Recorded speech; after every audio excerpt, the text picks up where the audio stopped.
YS Vivekananda Reddy హత్య కేసులో జగన్మోహన్ రెడ్డికి Nampally CBI court clean chit ఇచ్చినట్లుగా సాక్షి మీడియా కథనాలు ప్రచారం చేస్తుంది. సమీప బంధువు చనిపోతే ఎవరైనా సరే బంధువులకి సమాచారం ఇవ్వడం అనేది అది తప్పు కాదు అన్నట్లుగా సిబిఐ కోర్టు చెప్పినట్లుగా, అలాగే వైఎస్ వివేకానంద రెడ్డి హత్య కేసులో జగన్మోహన్ రెడ్డిని విచారించాల్సినటువంటి అవసరం లేదు అంటూ నాంపల్లి సిబిఐ కోర్టు తేల్చి చెప్పినట్లుగా సాక్షిలో కొన్ని కథనాలు అయితే వస్తున్నాయి. అయితే దీని మీద ఇప్పుడు సునీతారెడ్డి గారు కూడా అప్పీల్కి వెళ్ళబోతున్నట్లుగా తెలుస్తుంది. దీని మీద మనం పూర్తి స్థాయిలో విశ్లేషణ చేసుకున్నాం. ప్రస్తుతం మనతో పాటున్నారు ప్రముఖ రాజకీయ విశ్లేషకులు, ప్రముఖ సీనియర్ జర్నలిస్ట్ డివిఎస్ గారు. వారితో మాట్లాడదాం. సార్ నమస్తే. సార్ నమస్తే. వైఎస్ వివేకానంద రెడ్డి హత్య కేసులో జగన్మోహన్ రెడ్డికి Nampally CBI court clean chit ఇచ్చినట్టుగా ఇప్పుడు సాక్షి మీడియా కొన్ని కథనాలను అయితే ప్రచారం చేస్తూ ఉంది. అంటే వైఎస్ వివేకానంద రెడ్డి హత్య కేసులో జగన్మోహన్ రెడ్డిని విచారించాల్సినటువంటి అవసరం లేదు. సమీప బంధువు చనిపోతే ఎవరైనా సరే బంధువులకి సమాచారం ఇస్తారు, దాన్ని తప్పుపట్టాల్సినటువంటి అవసరం లేదు అన్నట్లుగా నాంపల్లి సిబిఐ కోర్టు జగన్మోహన్ రెడ్డికి క్లీన్ చిట్ ఇచ్చినట్టుగా సాక్షి మీడియా ప్రచారం చేస్తూ ఉంది. అయితే దీని మీద ఇప్పుడు వైఎస్ సునీతారెడ్డి ఆవిడ అప్పీల్కి వెళ్ళబోతున్నట్లుగా కొన్ని వార్తలు వస్తున్నాయి. దీని మీద మీ విశ్లేషణ ఏంటి సార్? అంటే వివేక హత్య రక్తం జగన్ చొక్కా మీద పడలేదా? ఓకే, క్లీన్ చిట్ ఇచ్చింది అని మీరు ప్రచారం చేస్తున్నారు. సాక్షి మీడియా, వాళ్ళ యొక్క కూలి మీడియా, నీలి మీడియా. అంటే ఆ రోజు చిందినటువంటి వివేక రక్తం జగన్ షర్ట్ మీద పడలేదు అని క్లీన్ చిట్ ఇచ్చారా? ఇక్కడ క్లీన్ చిట్ అంటే ఏంటి? ఇప్పుడు నేను కూడా చూశాను. న్యాయమూర్తి గారు నాంపల్లి సిబిఐ కోర్టు నిన్న ఇచ్చినటువంటి ఆ జడ్జిమెంట్ లో బంధువు చనిపోతే సమాచారం ఇవ్వటం సహజం, జగన్మోహన్ రెడ్డికి సమాచారం ఎప్పుడు అందింది అనే విషయం మీద ఆయన్ని విచారించాల్సిన అవసరం లేదని ఆయన అన్నారంటూ వీళ్ళు ప్రచారం చేస్తున్న నేపథ్యంలో అసలు ఇక్కడ ఇష్యూ ఏంటంటే, వివేక హత్య కేసు దర్యాప్తు ముగిసిందా, ముగియలేదా? ఈ దర్యాప్తుని ఇంకా పునర్విచారణ చేయాలా, కొనసాగించాలా, వద్దా? కోర్టు చెప్తే చేస్తాను అంది సిబిఐ. సుప్రీంకోర్టు ఏమంది? సరే అదేదో కోర్టే చెప్పమనండి, మీరు ఆ కోర్టులో వెళ్ళండి అని చెప్పింది. ఈ కోర్టు ఏమని చెప్పింది? ఏది సగం చేయమని సగం వద్దని చెప్తుందా? మనకు అదే కనపడుతోంది. పునర్విచారణకు ఆదేశించారు, ఏది దర్యాప్తు కొనసాగించమన్నారు. దర్యాప్తు కొనసాగించమనే ఇదే ఉంది తప్ప ఎక్కడి వరకు దర్యాప్తు చేయాలి, ఎక్కడి వరకు దర్యాప్తు చేయకూడదు, ఎవరిని ప్రశ్నించాలి, ఎవరిని ప్రశ్నించకూడదు, ఇదంతా కూడా న్యాయమూర్తి గారే చేస్తారా? ఇప్పుడు అది ఎవరు చేయాలి? దర్యాప్తు సంస్థ కదా చేయాల్సింది. ఇక్కడ కొంత గడబడవుతారు. ఏంటి ల్యాబ్స్ కనపడుతున్నాయి. గతంలో కూడా ఇలాగే హైకోర్టు కొద్దిగా గీత దాటింది. ఏది అప్పుడు అవినాష్ రెడ్డి విచారణ విషయంలో కూడా, ఇదే కేసులో వివేక హత్య కేసులో అవినాష్ రెడ్డిని విచారించే అంశంలో కూడా ఆయనకు ఆ ప్రశ్నలు లిఖితపూర్వకంగా ఇవ్వండి అని అందట. ఎవరు? హైకోర్టు. అంటే ప్రశ్నలు ఏ ప్రశ్నలు వేయాలి, ప్రశ్నలు ఎలా ఇవ్వాలి, ఇది కూడా కోర్టులే చెప్తాయా? హైకోర్టు ఇప్పుడు ఆ రోజు మాట్లాడిన మాటలు మౌఖికంగా ప్రశ్నలు అడగాల? విచారణాధికారి ఎలాంటి ప్రశ్నలు అడగాలనేది నిజంగా కోర్టు ఎందుకు ఇన్వాల్వ్ అయిందంటారు? అక్కడే సుప్రీంకోర్టు దానిపైన ఫైర్ అయింది. సునీత మళ్ళీ అప్పీల్కి వెళ్ళినట్టున్నారు. అప్పీల్కి వెళ్తే అప్పుడు ఎవరున్నారు? సీజేగా చంద్రచూడ్ గారు ఉన్నారు. చంద్రచూడ్ మామూలుగా మండిపడలేదు.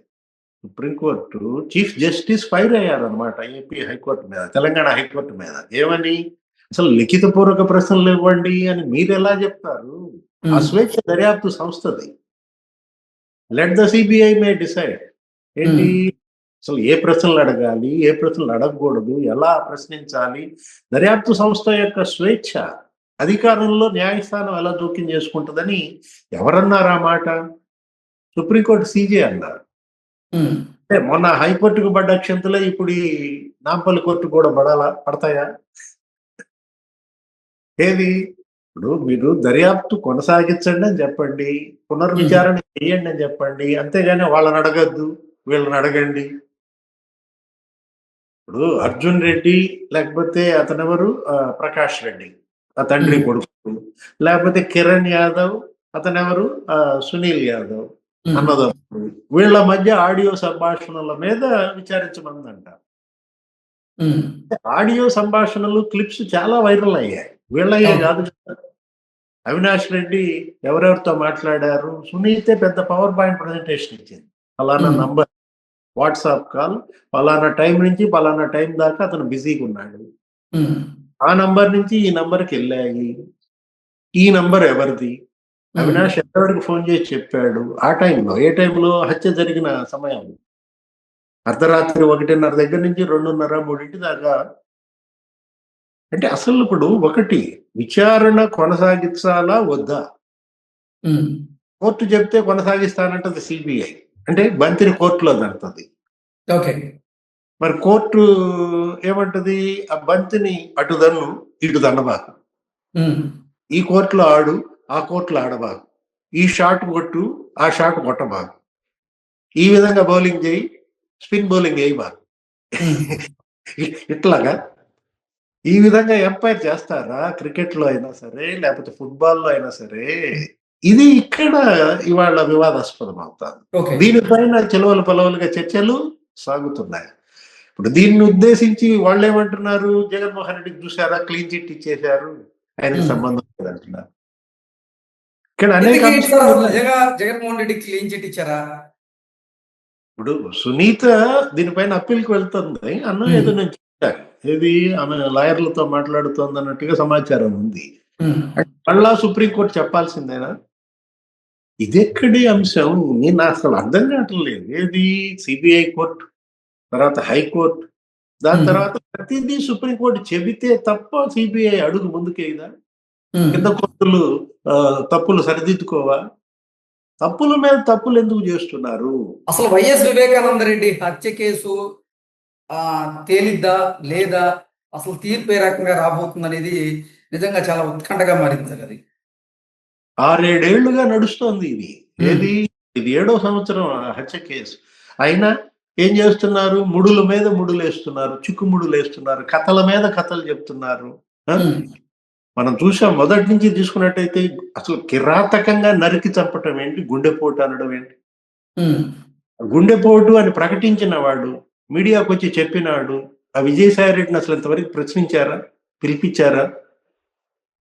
అంటే ఒక 10-15 అంశాలు ఇంకా దర్యాప్తు చేయాలి అని ఆమె ఒక లిస్ట్ ఇచ్చారు. ఎవరు? సునీత. వీటన్నిటిపైన దర్యాప్తు జరపాల్సిన అవసరం ఉంది కాబట్టి పునర్విచారణ చేయండి, లేదు దర్యాప్తును కొనసాగించండి అని ఆమె అభ్యర్థిస్తే ఆ 15 అంశాల్లో ఇదొక్కటి తీసుకున్నారు. ఏది? వైఎస్ ప్రకాష్ రెడ్డి, ఆయన కొడుకు అర్జున్ రెడ్డి, ఇతను ఎవరో ఫోన్ చేసి మాట్లాడాడంట. ఎవరు? ఈ కిరణ్ యాదవ్ వాళ్ళకి మరి సునీల్ యాదవ్ సార్, వివేకం సార్ చనిపోయారు సార్ అనో ఏదో ఒక మెసేజ్లు కూడా ఉన్నాయి. అంటే అటు ఫోన్ సంభాషణలు, ఇటు మెసేజ్లు, కేవలం ఏదో ఒక తండ్రి కొడుకులకి ఒక అన్నదమ్ములు పంపిణీయే చెయ్యండి, మిగతా చెయ్యొద్దంటే ఎట్లా? అసలు ఈ కేసుని కొలిక్కి తెద్దామని అనుకుంటున్నారా లేదా? హంతకుల్ని శిక్షిద్దామన్న ఆలోచనలో దర్యాప్తు సంస్థలు, కోర్టులు ఉన్నాయా లేదా? ఓకే, ఏ సందేశం సమాజానికి ఇస్తున్నారు? అంటే హంతకులకి ఒత్తాసుగా ఈ విధమైనటువంటి వ్యాఖ్యలు, ఈ విధమైనటువంటి చర్యలు, దర్యాప్తులు, తీర్పులు ఉంటే ఇక న్యాయం బతికేదెలా? ఇప్పుడు హంతకులకు శిక్ష పడాలి. అతనేమి సామాన్యుడు కాదు, అతనేంటి ఒక ముఖ్యమంత్రికి తమ్ముడు, ఒక ముఖ్యమంత్రిగా పనిచేసినాడికి బాబాయ్. ఆయన కూతురు 6 ఏళ్లుగా 7 ఏళ్లుగా న్యాయ పోరాటం చేస్తాను, కోర్టుల చుట్టూ తిరుగుతోంది, ఎక్కిన గడప దిగిన గడప. అంటే భారత న్యాయ వ్యవస్థ మీద మాయని మచ్చగా ఈ కేసు. ఏది? వివేక హత్య కేసు. అత్యున్నత దర్యాప్తు సంస్థకి ఇదొక తీరని కళంకం. అబ్బే ఆ కళంకం మేము జరుపుకోం, మాకు అది పుట్టుమచ్చ, మాకు ఆ మచ్చ ఉండాలనుకుంటారా? ఈ దర్యాప్తు సంస్థలు కానీ ఈ న్యాయస్థానాలు కానీ ఇప్పటికైనా చేసిన తప్పులు దిద్దుకోవాలి. ఓకే. ఏది ఈ కేసుని ఇప్పటికైనా పూర్తి స్థాయిలో విచారణ జరపాలి. ఎటువంటి ఆంక్షలు లేనటువంటి విచారణ, ఎటువంటి అడ్డంకులు లేనటువంటి విచారణ జరిపితే తప్ప దోషులకి ఇక్కడ శిక్ష పడదు. ఇక్కడ సూత్రధారులు, పాత్రధారులు అందరినీ అరెస్ట్ చేయాలి. అప్పటికే ఆ వివేక ఆత్మకి శాంతి కలుగుతుంది. ఈ సునీత న్యాయ పోరాటం అనేది ఒక లాజికల్ ఎండ్కి చేరుతుంది. ఇప్పుడు ఏంటి సార్, మళ్ళీ నాంపల్లి సిబిఐ కోర్టు ఇచ్చినటువంటి తీర్పు మీద సునీత గారు అప్పీల్కి వెళ్ళేటువంటి అవకాశం ఉందంటారా? వెళ్తున్నారని ఏదో మరి వార్తలు మనం విన్నాం కదా. దానిపైన మరి ఆమె హైకోర్టుకి వెళ్తారు. హైకోర్టు ఏం ఆదేశాలు ఇస్తుందో చూడాలి. ఒకవేళ అది కూడా సరైన ఆదేశాలు రాకపోతే మళ్ళా ఆమె సుప్రీంకోర్టుకి వెళ్తారు. ఇంకే సంవత్సరం, ఇప్పుడు నెక్స్ట్ కొత్త సంవత్సరం వస్తుందా, మళ్ళా పొద్దున వర్ధంతి వస్తుందా, రేపు పొద్దున మార్చి 14కి వివేక మళ్ళా ఇంకో వర్ధంతి వస్తారు. మళ్ళా ఆ సమాధి దగ్గరికి వెళ్ళి మళ్ళా ఆమె ఏడవాలా సునీత? శిక్ష నాకు మా అమ్మకి పడిందని మొన్న వర్ధంతి నాడు హంతకులు ఒకళ్ళ తప్ప స్వేచ్ఛగా బయట తిరుగుతున్నారు. శిక్ష ఎవరికి పడాలి? ఏది తండ్రిని కోల్పోయిన కూతురు, భర్తను కోల్పోయిన భార్య, వాళ్ళకా శిక్ష పడాల్సింది? చంపిన హంతకులక? చంపిన హంతకులకి కదా. వర్ధంతి నాడు కూడా మళ్ళా సునీత కన్నీరే చూడాలా?